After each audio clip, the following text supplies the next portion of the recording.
Running. 101, 2, 3, take 2. Action. Assalamualaikum warahmatullahi wabarakatuh. Cakap, jangan tak cakap. Semua orang pasti akan ingin berusaha. Dan semua orang dalam berusaha pasti punya modal. Atau katakanlah ingin mendapatkan modal. Dan kadang-kadang dalam mendapatkan modal usaha itu, maka tidak segan-segan ia berhutang.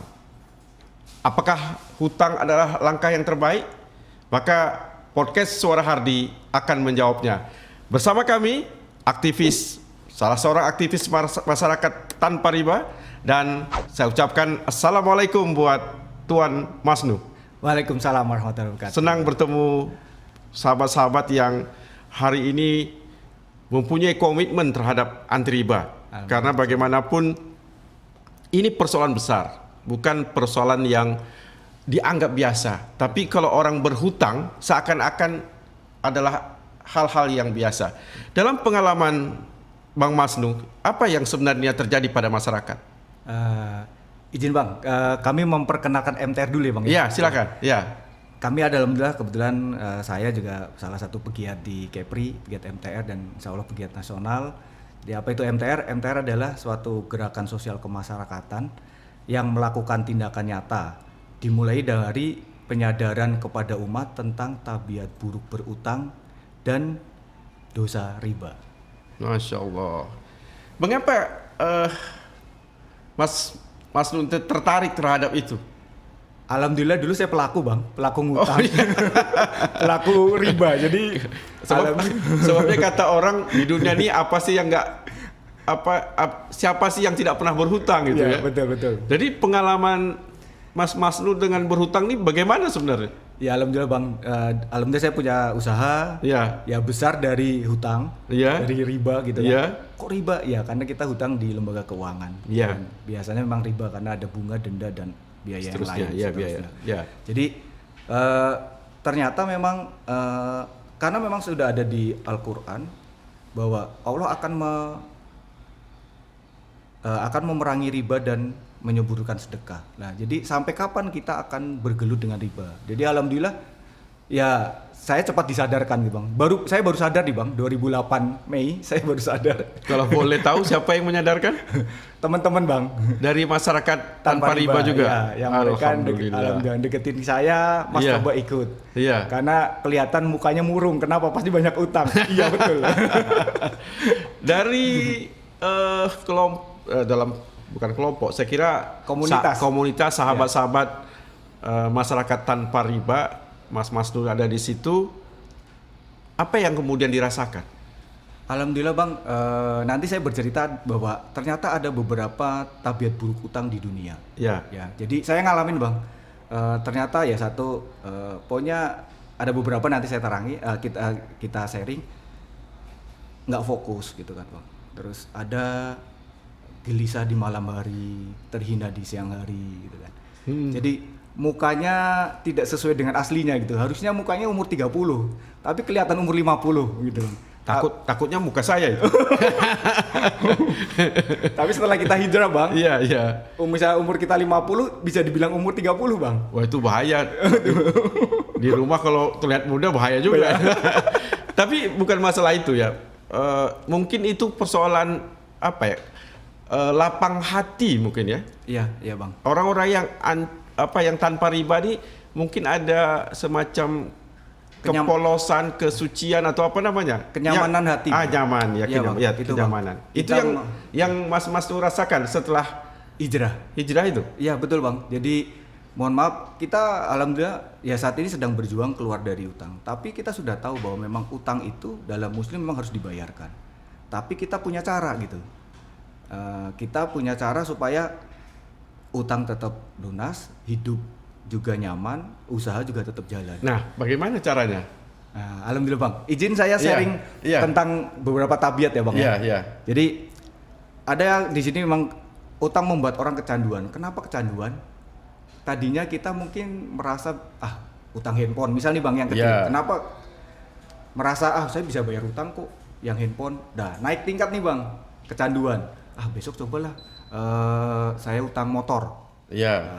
Nanti motor sudah, naik lagi nih bang, mobil. Nanti naik lagi rumah ruko. Habis itu investasi untuk bisnis.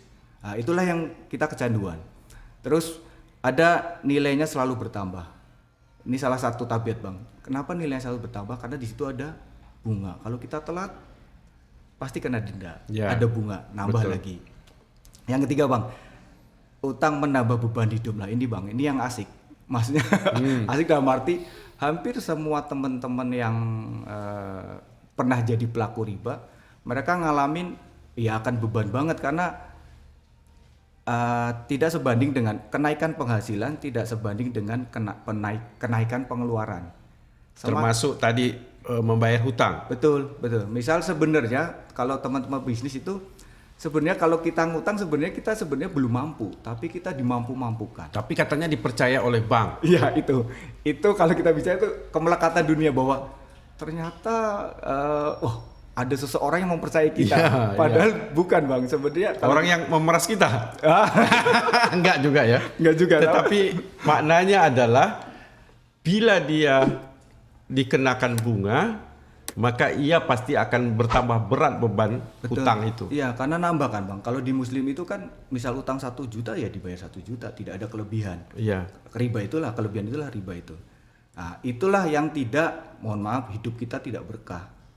Kenapa tidak berkah? Karena 1 dirham itu, ya insya Allah sekarang 70.000. Iya. Itu sama aja dengan berzina dengan 63 pelacur. Jadi itu yang membuat kita, ya kalau cerita gini kita nangis bang. Iya. Karena ya Allah, saya dulu bunga berapa yang saya bayarkan, denda berapa yang saya bayarkan. Tapi setelah kita tahu dosanya, kita hijrah, alhamdulillah pintu rezeki sama Allah mulai dibuka kembali bang. Nah itu yang tadinya kok saya nggak bisa bayar utang, kok tiba-tiba Allah mempermudahkan untuk kita. Ada jalan. Betul, ada jalan. Itu bang, itu yang kita lagi belajar berkah, yang akhirnya aura gitu kan bang, yang tadinya kelihatan agak-agak musam, kan, kusam, sekarang udah kelihatan muda gitu bang. Alhamdulillah. Nah dari sana tentu yang saya tanyakan tadi, bagaimana seseorang bisa melepaskan dirinya dari riba yang sekaligus melepaskan dirinya dari membayar hutang itu? Satu bang, ya. Mohon maaf, yang dilupakan teman-teman adalah taubat dan memantaskan diri ke Allah. Jadi di teman-teman kita, di warga MTR adalah kadang kita merasa udah kok saya sudah pantas buat Allah, saya sudah sholat sunnah, saya sudah ngaji. Ternyata setelah kita gali, mohon maaf, sholatnya belum ke masjid, belum tepat waktu, sunnah belum gitu kan, ngaji juga belum gitu kan, atau ngajinya masih mungkin sebulan 1 kali baca Al-Quran. Nah, kita yang akhirnya setiap hari itu berlomba-lomba untuk memantaskan diri ke Allah. Supaya apa? Supaya kita dipermudah oleh Allah untuk urusan dunia kita. Berarti pertama melakukan Taubat. Yang kedua? Taubat dan memantaskan diri. Bang. Memantaskan diri. Yang kedua, kita ada 5 langkah nih bang. Iya. Ada stop cicilan. Kenapa stop cicilan? Karena cicilan yang sekarang kita jalankan adalah pasti ada ribanya. Karena angsuran itu terdiri dari cicilan untuk ke bank itu pasti ada angsuran pokok, ya, ada bunga, ada denda kalau terlambat. Ya. Nah, ini yang akhirnya kenapa harus stop cicilan dulu? Ya kita harus stop supaya apa? Kita nego dengan bank untuk koordinasi bahwa kita sudah hijrah, bahwa kita ingin bayar pokoknya saja. Dan itu berhasil. Alhamdulillah berhasil bang. Karena kan sekarang ini aja musim pandemi mau stop hutang motor yang banyak terjadi, malah demo malah tak dapat. Ya itu bang, banyak. Nah ini yang kata kunci mungkin pengalaman Mas Masnu, bagaimana men-stop cicilan. Ya kita silaturahmi ke bank, kita ada ini bang, bersahabat dalam dakwah. Ini tagline kita teman-teman MTR, warga MTR. Kita silaturahmi ke bank, kita ngobrol ke bank bahwa kami sedang hijrah, kami sudah tahu. Ya memang bang, kita harus meyakini bahwa yang membolak-balikan hati manusia adalah Allah Subhanahu wa taala. Ya. Ini yang sering kita lupa bang. Nah ini akhirnya kita gali terus. Kalau kenapa kok kita nggak sama Allah belum dilunaskan utang-utang kita, pasti ada yang belum pantas sama Allah kita. Akhirnya Sebab kita itu yang pertama tadi memantaskan diri itu. Iya, betul Bang.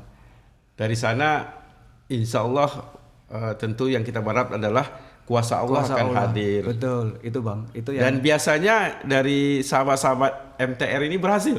Alhamdulillah Bang, sudah banyak yang berhasil. Alhamdulillah. Tidak bisa diceritain di sini. Nah, setelah itu yang seterusnya apa langkahnya? Dakwah Bang. Dakwah. Kenapa dakwah? Banyak saudara-saudara di luar sana yang mereka terjerat dengan utang dan mereka bingung tidak bisa keluar. Akhirnya kami teman-teman MTR se-Indonesia, warga MTR, yuk sekarang kita karena kita punya cara, ya jalan salah satu adalah kita harus dakwah. Dakwah harus ustadz, ternyata tidak Bang. Kita dakwah ke istri, ke suami, ke kakak, ke adik, ke orang tua, ke saudara, ke anak, itu dakwah. Khususnya dakwah tentang tabiat buruk berutang. Jadi harus lepas dari utang, dan ini loh dosanya riba. Ternyata berzina dengan... Jadi masyarakat MTR ini mungkin ada panduannya untuk berdakwah. Maksudnya, oh ini loh yang ya tidak-tidaknya poin-poin minimal yang harus disampaikan. Ada sih Bang. Ada ya? Ya, kita memang ya panduannya sih sebenarnya pengalaman pribadi semua sebenarnya Bang.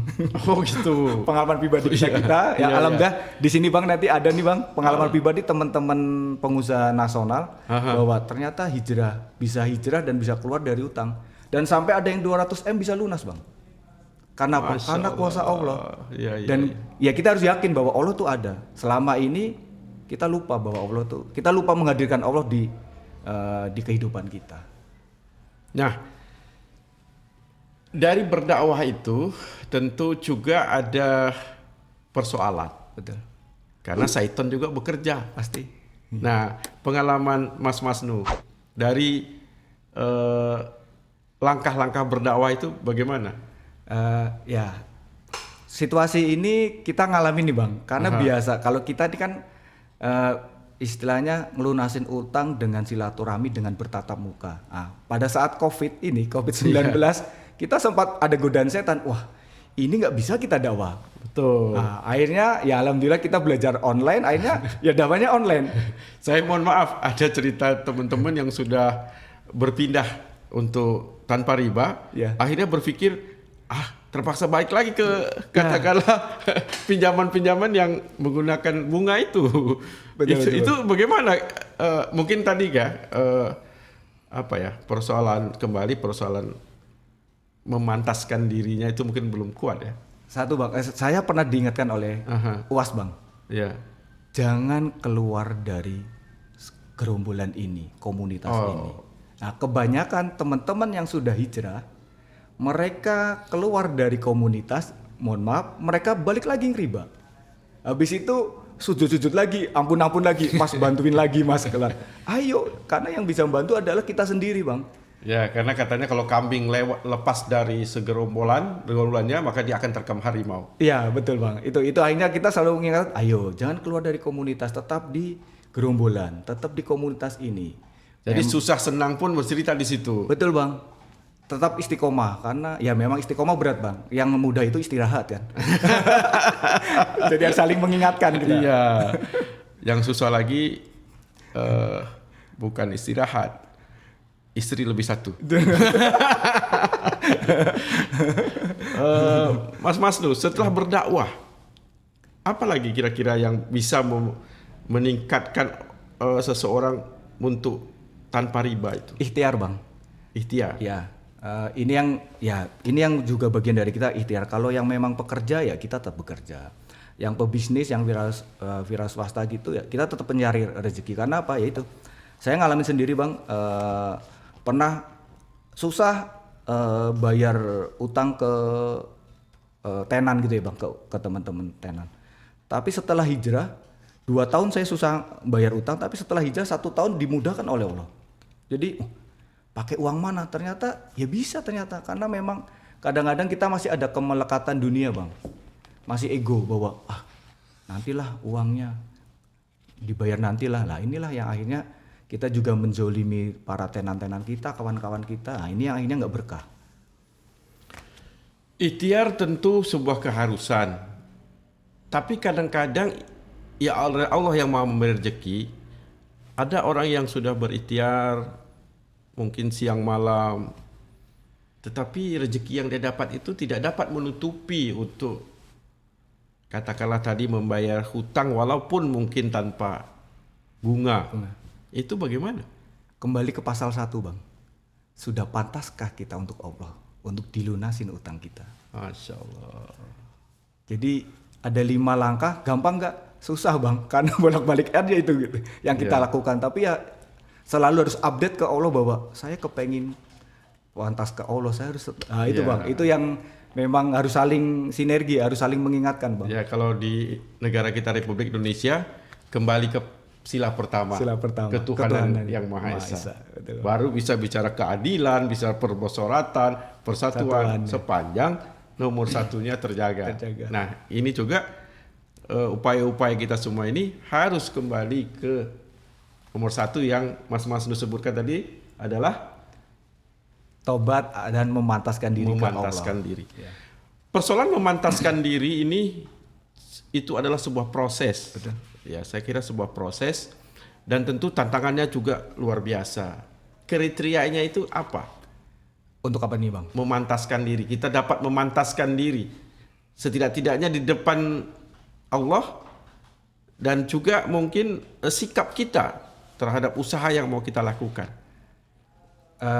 Ya kita sering sebenarnya kita silaturahmi, kita harus bertatap muka. Jadi kita sering kalau kita bilang sih jujur brutal gitu Bang. Apa yang sudah kita lakukan untuk Allah. Jadi kita saling isi Bang. Misal saya sudah sholat, saya sudah berjamaah, sudah tepat waktu belum? Ayo kita sama-sama bisa tepat waktu. Jadi harus terus mengkaji Bang. Terus mengkaji apa yang istilahnya belum kita setorkan ke Allah gitu. Itu proses memantaskannya yang diri. Pertama. Iya. Tadi kita cerita komunitas ya. Dan komunitas itu selain memberi ilmu juga menjaga. Tentu begitu. Dan disitulah mungkin silaturahim yang terus terbangun. Dan mungkin juga akhirnya persaudaraan yang kental. Betul, bagaimana seseorang bisa menjadi bahagian dari komunitas masyarakat tanpa riba? Alhamdulillah Bang, kita punya acara nih Bang, namanya SMHTR, Sukses Mengembangkan Harta Tanpa Riba. Ya. Jadi sebelum masyarakat bisa menjadi warga MTR, mereka harus ikut acara ini. Kenapa harus ikut? Karena disitulah kita istilahnya digali Bang, fundamental kita bahwa kita hidup di dunia ini untuk ngapain sih? Sampai segitu Bang. Semacam pelatihan? Ya kayak workshop gitu ya. Ada workshop. Sharing session bahwa kenapa kok kita harus keluar dari tabiat buruk utang? Emang bisa kita hidup tanpa utang? Ternyata bisa Bang. Karena apa? Dengan Allah yang Maha Kaya inilah. Yang mengadakan siapa? Kita Bang. Jadi alhamdulillah kita tuh teman-teman daerah nanti, misal di Batam, alhamdulillah kita sudah 3 kali melaksanakan. Berarti komunitas masyarakat tanpa riba ini ada pimpinan dan strukturnya gitu? Ada, alhamdulillah ya. Kita punya pengurus nasional, kita punya pengurus Korwil nih, Korwil itu provinsi gitu kan. Penting saya sampaikan di podcast Suara Hardi ini, karena kan kita mau kita punya percakapan ini tidak sia-sia. Betul Bang, insya Allah. Karena ada orang yang mendengar dan kemudian tertarik, dia akan melakukan reaksi untuk mendapatkan apa yang kita sampaikan. Kalau boleh tahu di mana sebenarnya komunitas ini menjadi sentral daripada kegiatannya di Batam? Alhamdulillah kami ada di tempat usaha kami Bang. Ya. Ada di toko oleh-oleh Nayadam. Kita base campnya di situ. Jadi kebetulan alhamdulillah kalau di Kepri kita sudah mempunyai Korda Batam dengan Korda Tanjung Pinang. Jadi kita sudah mempunyai 2 Korda di Kepri. Ya. Kita masih punya PR untuk 4 Korda lagi berarti. Supaya semua kabupaten di Kepulauan Riau, Provinsi Kepulauan Riau kita bisa berdakwah di situ. Seseorang berada di komunitas itu tentu tadi adalah panggilan jiwanya untuk masuk kepada sebuah keharusan kehidupan tanpa riba. Adakah kewajibannya bila dia berada di komunitas itu? Kewajibannya, yuk kita sama-sama berdakwah. Karena banyak keluarga kita, saudara kita yang ingin hijrah tapi tidak bisa hijrah karena tidak ada teman untuk hijrah. Saya mohon maaf, untuk hijrah itu tidak adakah biaya anggotanya atau apa? Alhamdulillah tidak, Bang. Masya Allah. Ini Kita penting, ini betul, penting. betul, Bang. Karena kita tidak mau juga membangun kecurigaan. Betul. Karena kadang-kadang niat baik orang menganggap ini pasti ada apanya, ada apanya. Betul, Bang. Jadi kita lillahi ta'ala, Bang. Karena apa? Kita membantu saudara kita muslim yang lain supaya kita juga urusan di dunia dimudahkan oleh Allah. Salah satunya adalah pelunasan utang kita itu, Bang. Dalam perjalanan komunitas masyarakat tanpa riba, walaupun sekecil apapun, tentu ada success story. Ya. Ada yang berhasil. Betul. Teman-teman termasuk saya dengar Mas Masnu sudah berhasil. Selain Mas Masnu tidak perlu disebutkan namanya. Ya. Ada berapa orang lagi mungkin? Kita di Kepri ya, Bang ya. Ya. Di Batam warga sudah 200-an. Jadi Dari 200 ya kita bisa sudah ada 50-100 kita sudah ada yang berhasil. Yang berhasil Allahu Akbar. keluar dari melunasin utang, jual aset-aset karena ternyata ya ada banyak keluarga kita, Bang, yang kemelekatan dunia bahwa ternyata utang itu bisa tidak terjadi kalau memang aset-aset ini bisa dijual. Ya benar. Tapi kadang-kadang kita tuh berat kan, Bang? Sayang pada aset. Betul. Padahal kalau aset itu dijual, udah selesai lunas utang itu. Kita ngalamin, Bang. Ini pelaku soalnya, dulunya pelaku saya. Jadi ngalamin gitu. Sulitnya adalah bagaimana, bukan kita harus meyakinkan, tetapi timbulnya kesadaran masyarakat bahwa dia akan kembali kepada titik nol. Ya, itu, Bang. Itu ini tantangan buat kami juga di lapangan. Banyak yang beranggapan bahwa nanti kalau saya tidak ngutang, saya tidak punya apa-apa. Ya. Nanti kalau saya jual mobil ini, terus kapan saya punya mobil lagi? Kapan saya punya rumah lagi? Iya. Mohon maaf, lupa bahwa ada Allah yang Maha Kaya. Kalau memang itu rezeki kita, insya Allah nggak akan Balik lagi ke betul, nomor Bang. 1. Kita akan dites sama Allah. Yakin nggak bahwa aset ini bukan milik kita? Gitu. Itu sering diuji. Sepanjang kita masih sayang pada aset, berarti mungkin sulit kita terbebas daripada utang itu. Betul, Bang. Ya, ini perjalanan penting karena apa ya? Selalu saja yang membuat dia gagal adalah keraguan. Ya. Keraguan untuk hijrah itu. Bila dia ragu untuk hijrah, dia malah bermain di katakanlah separuh jalan. Betul. Ini saya kira lebih berbahaya. Yang saya ceritakan itu apa juga akan pernah terjadi maksud saya? Sering, Bang. Sering ya? Sering ya, Bang. Oh, iya. Karena ya itu. Ya kita kalau kumpul mungkin kita yakin kan. Tapi setelah kita keluar dari kerumunan itu, pada saat hari ini misal sore ini kita diskusi, keluar terus ada tantangan lagi di luar tentang pinjaman dan sebagainya, akan rapuh, Bang. Kalau tidak, betul, imannya tidak dibina, ya itu tidak dipantaskan lagi ke Allah. Karena sekarang malah saya mendengar adanya pinjaman-pinjaman melalui online.